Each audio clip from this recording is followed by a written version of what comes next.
Class in session. This is the Christopher Kowakowicz case. This is a horrible case, obviously a horrible tragedy, and we're not here to, make light of it or, disparage the memories of anybody. It's that we need to learn from these, and we don't want these to happen. And what human beings can do is take cases like these cautionary tales and honor the victims, but also learn from it so that no one ever has to experience this again, or at least less people have to experience these things again, because there's usually off ramps that can be taken and valuable lessons can be gleaned from these. So I don't think the opportunity should be wasted, but you do need to be sensitive, and this is a horrible tragedy for everybody involved, but especially these kids. It's horrible. But Christopher Kowakowicz meets this girl, Mandy.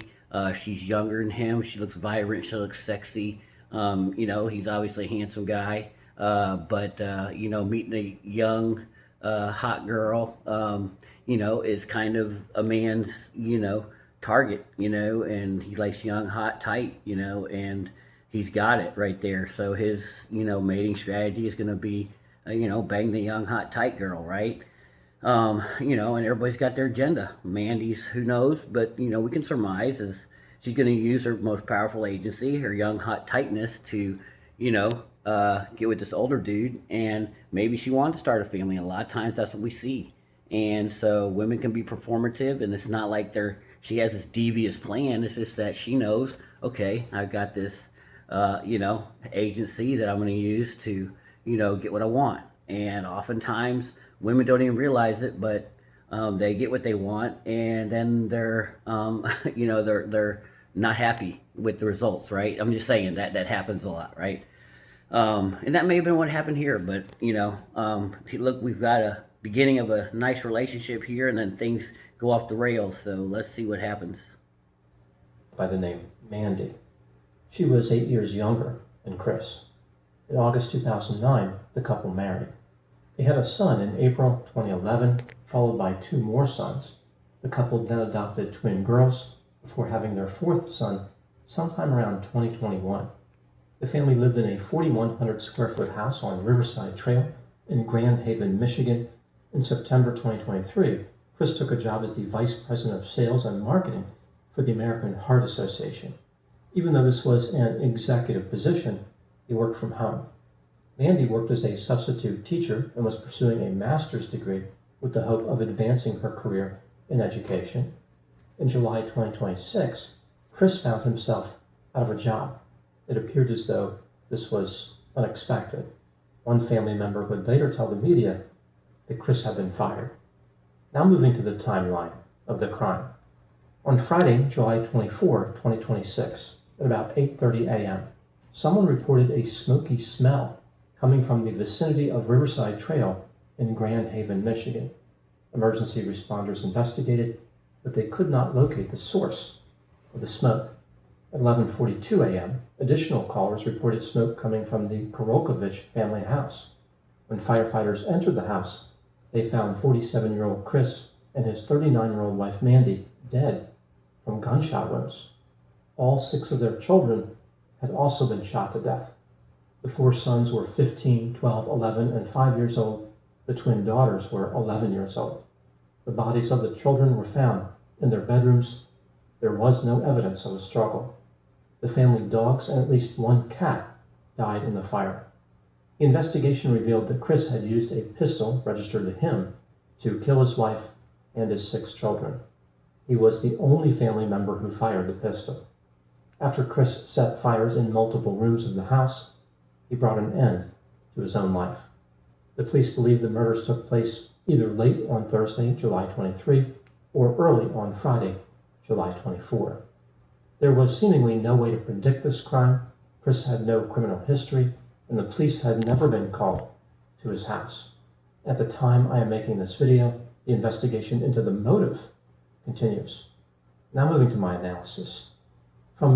Just real quick before the analysis, I mean, anytime, you got the 6 kids, and in addition to that, you got 2 adopted kids, so you got 4 kids of your own, And kids are almost I mean, and I don't want to be overly dramatic, but they are relationship killers. They're wonderful, they're loving, they're great for continuing on with your legacy and stuff like that, but they make having a relationship, a lover, to continue that intimacy and continue to have your lover with you. It's almost like the Madonna whore complex in both ways, right? Because you guys have to work, it's a duty thing. You guys have to work together as a team, and there's a lot of missions that got to be covered. And a lot of times what suffers is that intimacy, that sexiness. And human beings need that. It's air, water, food, sex.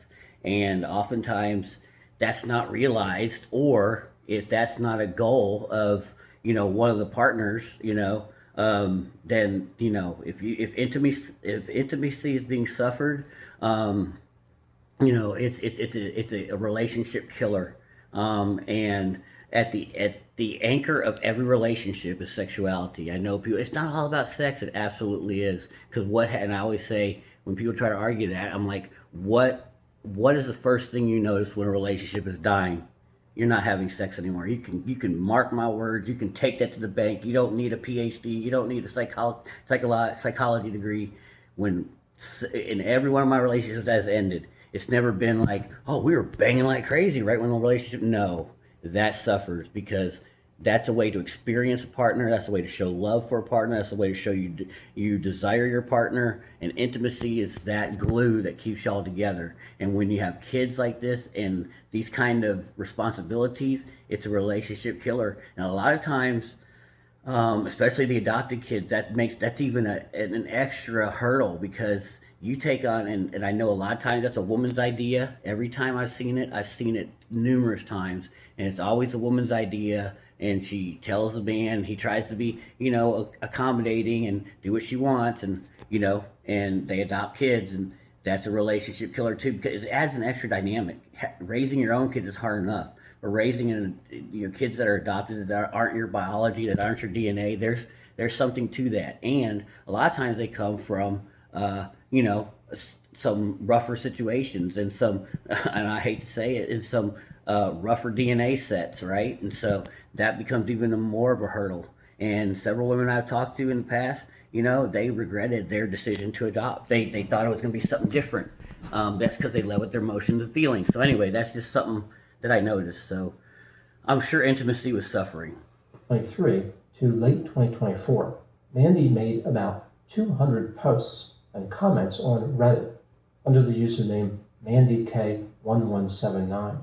These posts offer insight into the relationship with her husband, Chris, and reveal how she processed various stressors that were introduced into her life. Here are my thoughts on a few areas that stood out to me in Mandy's posts. Item number 1. Mandy claimed that Chris had an affair about 4.5 to 5 years prior to her posting activity. This would place the affair sometime around 2018. Chris claimed that the affair was only emotional. However, Mandy suspected it was physical as well. The affair partner was an intern who was the same age as me. Well, and I also, Chris, the husband, is trying to limit the damage by saying it's emotional. And I'll tell you what, I've talked to numerous women, and women would almost, because we're using guy logic, and guy logic is, at least it's not sexual. Well, women are almost more upset that you had an emotional affair because for them, that's that intimacy, that's that closeness. Women don't want, women are more bothered oftentimes not by the sex, but by the emotional affair you had. And I've talked to women before, and you take a situation to where, let's say, she found some emails on a computer or whatever, and it's the guy, let's say it's the husband, and she sees, one email that says, oh, the sex was great, but you were 304 and I don't like you and get away from me. And the husband's like, yeah, she was a 304. I don't like her. It was one time I messed up, but I love you, baby. And my true emotional bond is with you, and blah, blah. And women need security. Women need, to know that the resources that they have, that parenting, protecting, providing guy is going to still be there. Well, if they still have that emotional bond, he's still going to be there. Their sexual women can get sex no problem, so it's not something that they so much it's not heightened value for them to a certain degree. I'm just trying to explain it quickly, but that emotional bond, it's a threat to losing their man. So or threat to losing their resources. And women, it's all about them. It's all. And again, that's not bad. I'm saying that's a feature, not a bug. So they need the man for their survival, right? And you'll hear it later. She even says that. But so anyway, so the fact that he's saying it's an emotional affair is almost even worse. But again, that's going to help. It's not going to help him out. But also, men, if we see on our woman's computer, a year worth of text or whatever emails that say, oh, you're my soulmate, but we ain't gonna care if they didn't have sex. But if they had sex and that one email says, oh, that sex was great, and you're one, that email will piss us off more. The inverse is true. The sexuality bothers us more because, again, for men, sex is something that we use to, validate us as a man, it's something that, only those that really care about us do with us. And so it's kind of, and those men that can get sex are, it's part of being a man. A man should be able to get sex. It's, it's kind of part of your value. Can you get women? Can you have sex with them? If you can't, and incel, they're not respected. So anyway, the sexual ones are going to bother us more, and the emotional affair ones, every woman, the women love to talk and have emotional affairs with us. You know what I'm saying? Anyway, but anyway, so that's something I just noticed on the emotional affair part. When she was an intern, this parallel was not lost on Mandy. She described the affair partner as a younger and less inhibited version of herself. See, in that, when she describes her as a younger, less inhibited, that to me is big because we as men, I'm just going to give these are all my personal opinions but it's, we as men always want our wife or our girlfriend to be less inhibited for us, right? Because as a man, the ability to, for your wife to, it's part of our ego, right? Our wife wants to bang us. Our wife finds us sexy. That's huge to a man's ego. It just is. And so if our wife becomes more inhibited, like it says, younger, less inhibited version of herself. So maybe when she was younger, she was less inhibited. She calls it less inhibited. That relaxed inhibition may have been because she wanted something. She wanted the marriage. She wanted a family, right? So she was less inhibited. But what Mandy's calling less inhibited, to me, she should always be less inhibited, right? And the fact that she, seems to think she's now more inhibited as she's gotten older, a lot of women will make excuses for that, or say, I'm older now, I'm not like I used to be, not my young crazy self. Well, me as a 50-year-old man, that's a intimacy killer for me, because I always want the women that I'm trying to get with to be less inhibited, because it's part of your ego. It's like, wow, he's so sexy, I'm gonna lose all my inhibitions and go after him. That's hot for us, right? So in a way, it shows that maybe she was becoming that Madonna whore complex, meaning she was becoming more the Madonna as she became the mother. She became more prude, less inhibited, right? And she knows, and there could be some guilt there. She knows she's become kind of a shrew. She knows she's kind of clammed up. I'm just saying, I'm spitballing here. And the young girl, she knows she's throwing it back. She's throwing it back. She's Gluck 9000, the guy. She knows what women will do. She knows women know what their most powerful agency is. And so, that makes her feel insecure. So anyway, I just want to mention that. Women always need to be less inhibited. Item number 2. Chris had always displayed major red flags, including habitual dishonesty, but Mandy ignored them because of her trauma and anxious attachment. Mandy believed the habit of lying developed from being raised in a toxic family environment that encouraged Chris to lie about everything. Mandy struggled to recover from the betrayal. She thought about the affair every day, even years after it was over. Every new instance of dishonesty immediately left her questioning if Chris had lied about the extent of his affair. Well, again, and if she's thinking about that affair every day, that's manifesting itself into passive aggressive behaviors in women, and so she's gonna try to. That's the affair happened. If she decided to stay in the marriage, she needs to work on the marriage.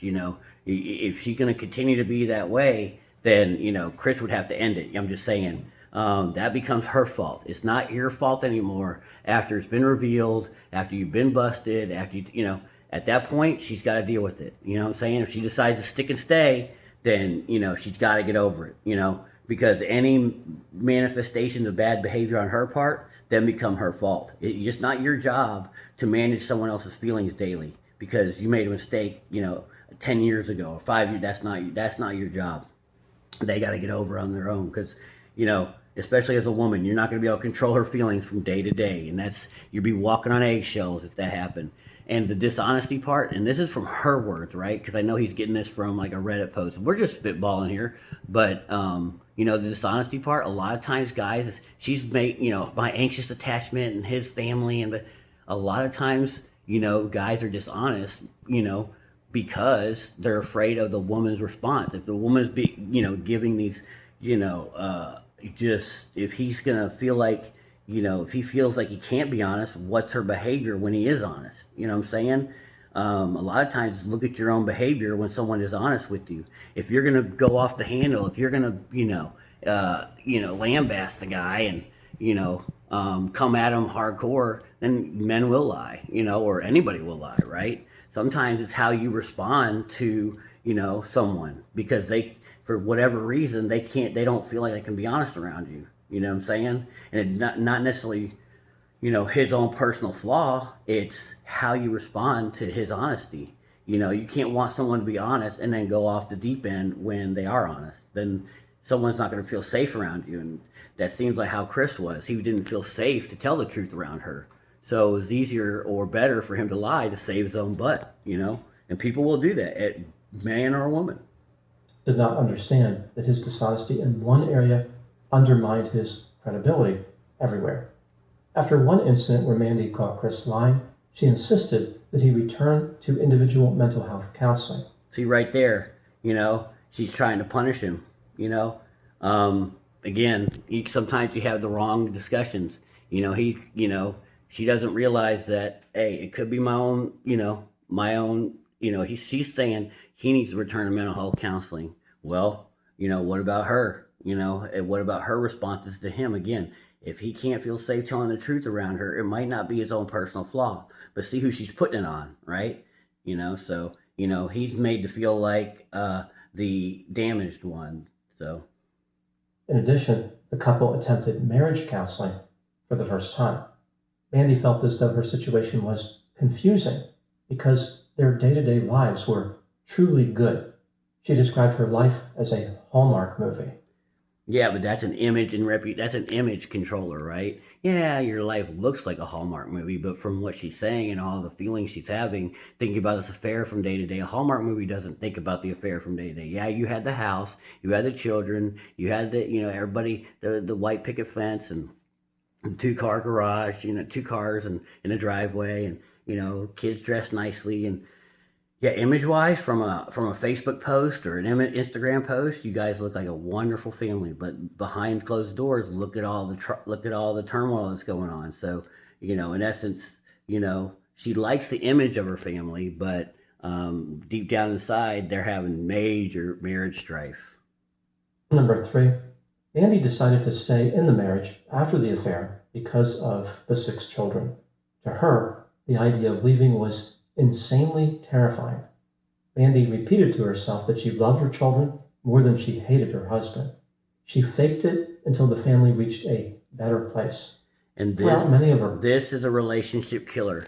And this is kind of where, right here kind of tells you everything you need to know. Number 1 is she was too afraid to leave. Number 2 is she was too bound with 6 children to leave, which in essence is saying, and that's not a very respectful, that's not a very honorable way to talk about your husband. I love my kids more than I hate my husband. That's very disrespectful. And women that are in a good, healthy, loving relationship or some that's disrespect. And a woman that has respect for her man and he's the leader of the clan, they don't talk about him like that. It's just not gonna happen. So she obviously felt like she was in a duty situation. Where I'm guarantee you the intimacy was lacking, the sexual activity and intimacy of the relationship was subpar, sub frequency. So that's a killer. I'm telling you, it is all about sex. You have to have that glue. You have to have that anchor. It is that simple. It is that easy. Yes. And a lot of women, especially women, a lot of women think you can get by without it, and she's gonna fake it until these kids get older. And all. No, no. All that, and all that is too is you don't understand how men work. Your husband's not going to be able to deal with that, and yeah, he is going to stray again. That's all. If a man's not getting sex from his wife, that's a soul sucking, that's a soul killing, situation to be in because, getting sex from women is a skill a man must have, and it's something that he is judged on. It's something that he judges himself on, and yeah, and so it's something that people show desire for one another too. And we also know that marriage counseling doesn't work. You can't be in negotiations to get feelings back. Feelings are like food. Do you like pizza or do you not like pizza? Do you like seafood or do you not? There's no amount of counseling that can get me to like shrimp. There's no amount of counseling that can get me to hate pizza. So if you hate your husband, that's a feeling. If you love your husband, that's a feeling. So no marriage counseling doesn't work. If you've lost that desire, if you've lost that burning desire for your partner, you're done. You're done. And sounds like it A happened. theme emerges where motherhood is a central component of Mandy's life. Without it, her identity would be lost.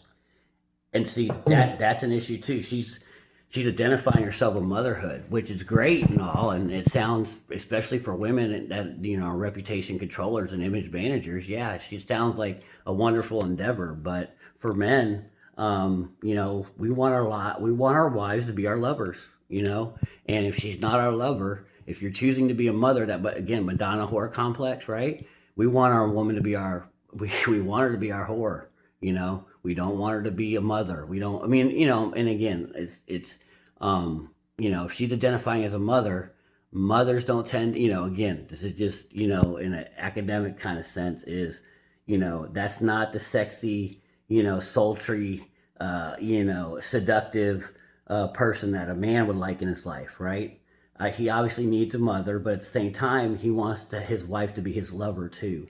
And if she's identifying, if her whole identity is a mother, I could, a great mother or wife would say, I'm a mother and a lover, or I'm a mother and a wife, or I'm a mother and a partner, or whatever. And, I still need to, take care of my own sexual needs and my husband's sexual needs, but I can be a mother too. But if you're coping, I've seen a lot of this happen, is women cope and are, dedicated mothers. Yes, image wise, they look great and because behind closed doors, no one sees that deficit except your husband and yourself, right? And that's where the relationship suffers. But women oftentimes are so ingrained in their reputation management and their image management that they could let the intimacy drop, right? So, and it sounds like she lost respect for her husband, if she ever had it.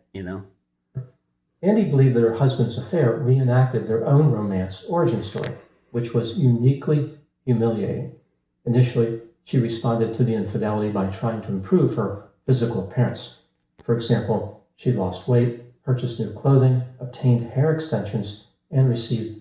See, but that goes back to competition and in dread game, right? Dread game is your wife sees that there is competition out there, and she's afraid to lose you, and she knows that being sexy. That goes back to you can't be identifying as a mother and keep your man. She was kind of given a dose of reality, right? And it shouldn't take an affair. It shouldn't take that, competition. And, sometimes it might, but, it shouldn't.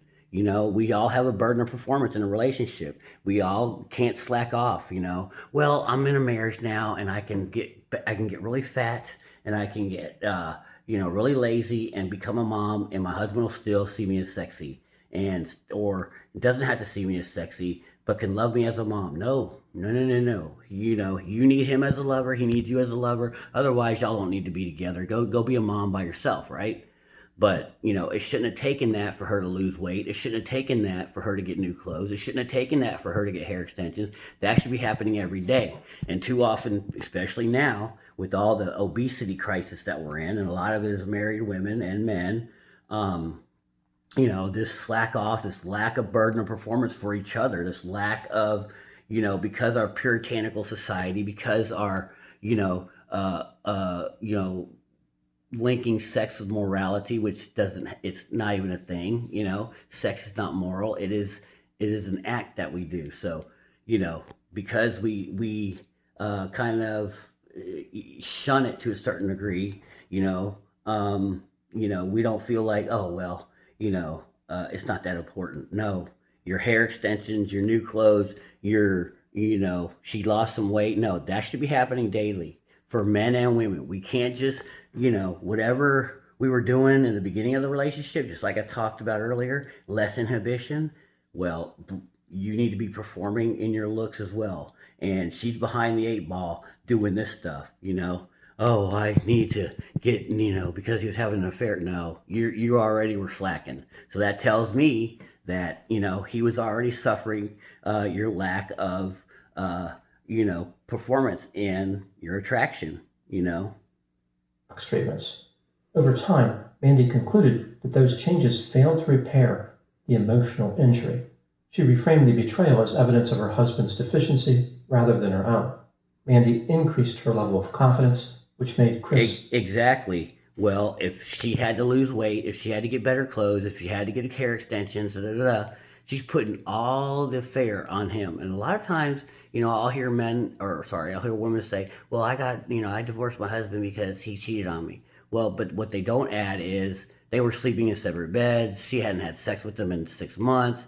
No, again, as husband and wife, you have first claim to your husband's libido, but if you're not going to honor his libido, if you're not going to worry about it, then he should be able to go and farm that out, So, no, it's, if I guarantee, just like we heard, is, she was slacking and that can lead a man to go have an affair. So it's not all about his deficiency, it's, it's, she can have some responsibility, but she seems to be putting everything on him. So I'm sure, and I'm not saying it makes it right in this tragedy, but at the end of the day, you're going to make a person break. You keep punishing him for, an indiscretion. If you decide to stay, it's over. And a man needs to let a woman know this is done, because that way they can't keep injuring you. You cannot keep having them come back with you or come back at you. As a man, you need to be like, because women will do that. They'll keep trying to guilt you, keep trying to punish you, that you gotta put a stop to that. Say, nope, we already dealt with that, and if you're staying, that situation has been settled. Attracted to her, and more fearful that she would realize that she deserved a better romantic partner. Item number 5, Chris was very sensitive to criticism, which remained an unresolved issue in the marriage. Mandy described him as a perfectionist who reacted disproportionately when confronted with failure. During their first marriage counseling session, the counselor asked Chris whether he had heard Mandy's concerns. Chris later became extremely angry and could not sleep because he perceived that question as criticism. Mandy was worried that her husband's sensitivity to correction would make productive counseling impossible.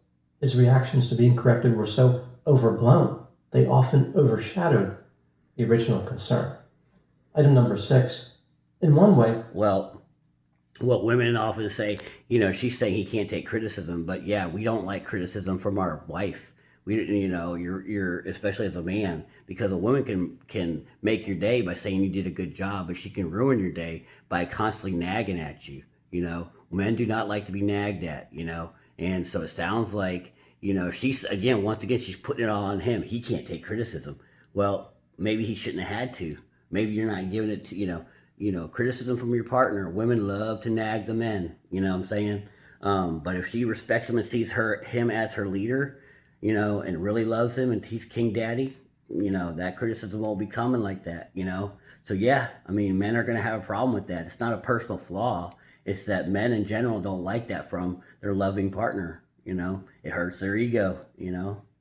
Was resentful that her husband had career success. She made him leave where his love. Love does not know jealousy. She was resentful because he had career success.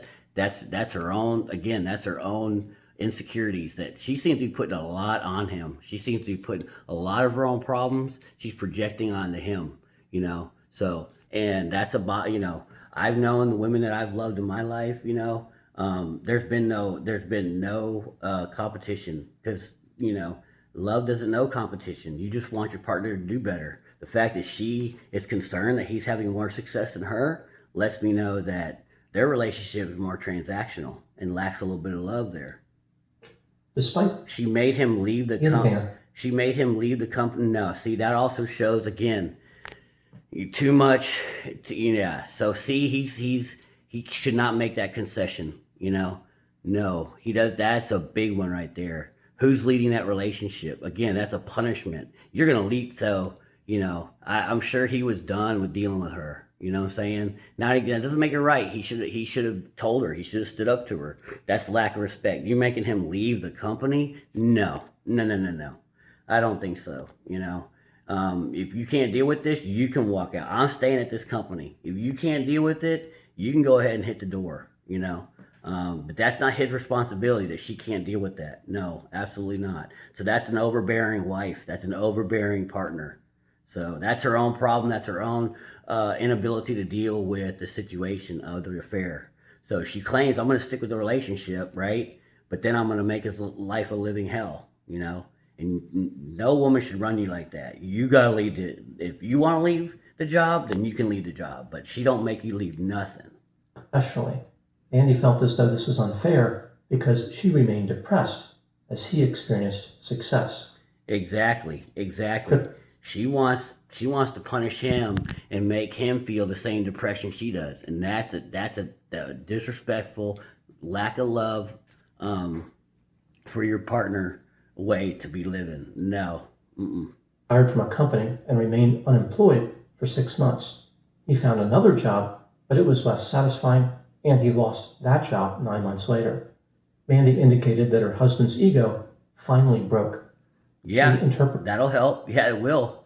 Yeah, and that's so. I just said that, and I didn't even know that our egos are important to us. As negative karma, and believed the scales had finally. There's no such thing as karma. No. Again, this is. She was done with him, and she had probably been punishing him for years. I believe the scales have finally been even. No. Nope. She's almost celebrating his demise in these situations. Come balanced. Mandy then manifested a new job for Chris, the best one he had ever obtained. Presumably, she was referring to the vice president. This is the woman that's leading your life too much, and he probably placed too much value on her beauty, because that's how he got her, whatever. But this is a woman running a man. And, again, we said it before, and not to be in jest, but women will lead you to your death or jail. And sounds like she's leading this relationship a lot of the times. The same one Chris lost right before the murders. Item number 7, Mandy maintained an intense hatred for the woman her husband cheated with. She wanted the affair partner to receive 10 times the negativity she had caused. Mandy asked the universe to make the woman think of Mandy whenever something bad happened. She repeatedly used metaphors about pain being balanced and consequences restoring the scales. When stepping back and looking at all the themes that emerge. So again, this is from Chris Williamson's, and he discussed with a college professor, dark female psychology, and one thing women we don't understand about women a lot of times, especially as men, is women hold grudges. Women have a lot harder time when they've been wronged. This is not exclusive to Bandy. They have a lot harder time getting over stuff. They're going to be a lot slower on getting over stuff, and men need to know that. It's like as men, we can get into a fight on a soccer field or whatever in a situation. We can duke it out, whatever, yell it out, and the next day be cool with somebody, right? We don't hold that grudge. I mean, obviously some men do, but not like women. And I've noticed this myself. Now that I learned this, and maybe a woman felt done wrong or something, and at times you're like, why can't they get Yes, it is huge with women. They will hold grudges forever for the smallest slight. So, sounds like that's what she was doing. And that's not her husband's fault. But all this focus on this affair partner, all this energy, all this negativity that she has for this affair partner while trying to raise 6 kids, 2 of them not yours from an adoption. That's that's killer. And it sounds like she doesn't respect her husband. So, these type of things, the man has to be leading. Your wife has to respect you. If he does have an indiscretion like this, you always have a burden of performance. Both people. Sexuality is the glue, is the anchor to all relationships. You can't let that lag. And every kid you have, it's gonna make it harder and harder to have, maintain that intimacy. So there's just so many things in this that it sounds like Mandy was staying in a relationship for the wrong reasons, and it became duty as opposed to love, and that's okay. Marriage is duty, but you have to still the best relationships, the best wives, the best lovers will stay lovers, and both parties need that, so. You always got to maintain your physical appearance. You always got to maintain your sexuality. You got to hold that glue together. And it sounds like, Mandy probably was I mean, not to disparage, the people that have passed, but it sounds like she was probably pretty hard to live with, I would imagine. So, but anyway, this is from Dr. Grande. He does a great podcast. I love it. I listen to it almost every day. And I did one of his yesterday. I'll put the whole one in the description of this episode so you can watch the whole thing. He does great analysis. Subscribe to his channel. He does some awesome cases. And even on his old stuff, he does if you want to learn about narcissism, serial killers, he does some awesome stuff on it. So sub to his channel. He's got a great channel. And he's funny as hell. Very dry funny. I text some of his stuff to a buddy of mine. And it's just, and he hates New Jersey. And you'll hear it he's a funny guy. He's great episodes. So anyway, I just was glad to be able to use this as kind of a background so we can learn.